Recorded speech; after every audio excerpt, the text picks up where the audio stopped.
We are going to quickly review about independent versus dependent variables. So the first thing we have to do is differentiate between my x and my y. So when we're talking about independent and dependent, we always are talking with an x or a y, and we have to know which is which. First, x is always independent.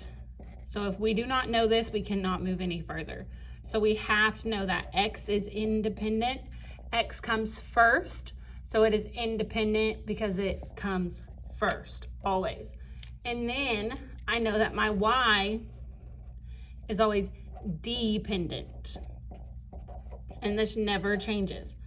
So x is independent, y is dependent, and just for another little reminder, something that is always independent is time. So just keep that in the back of our mind. Okay, time is always independent. So these are the three different ways that we can see our x and our y. So the first one is on a graph.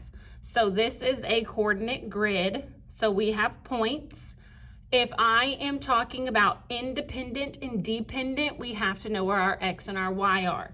So the bottom, this is always our x. We know that as our x-axis. And this over here is always my y. So my independent, I'm just going to abbreviate that. My independent would be my x. So my x. And those are going to be the numbers on my x. But if we notice, we don't have a dot on every x. I have a dot on my 1, a point on my 2, 3, 4, 5, and 6. But there is no point on my 7. So if I was going to list my independent values, it would be 1, 2, 3, 4, 5, and 6, because those are the ones with points on my x. Okay?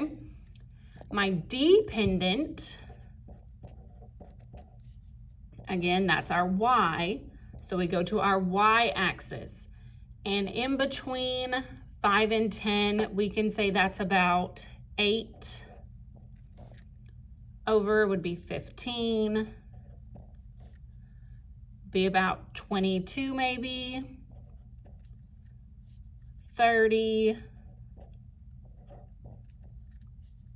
37. And then finish up with 45. And that's because those are on my y-axis, okay? So the next thing we can look at is the actual points. So if I had a point, that's these dots here.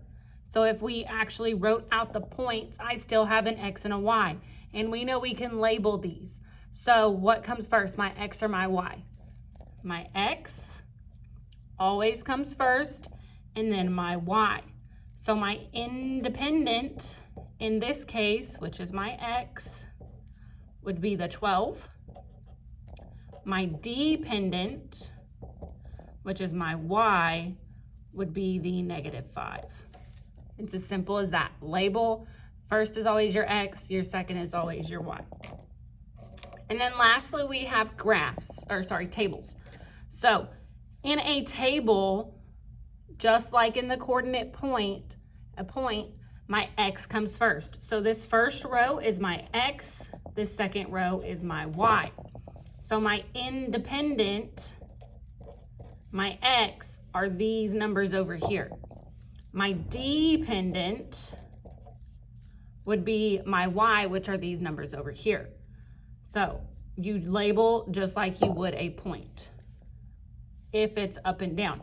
This table goes side to side. It already has it labeled for us, but if not, my top number is always my x, which is my independent. So these are my independents, and these are my dependent.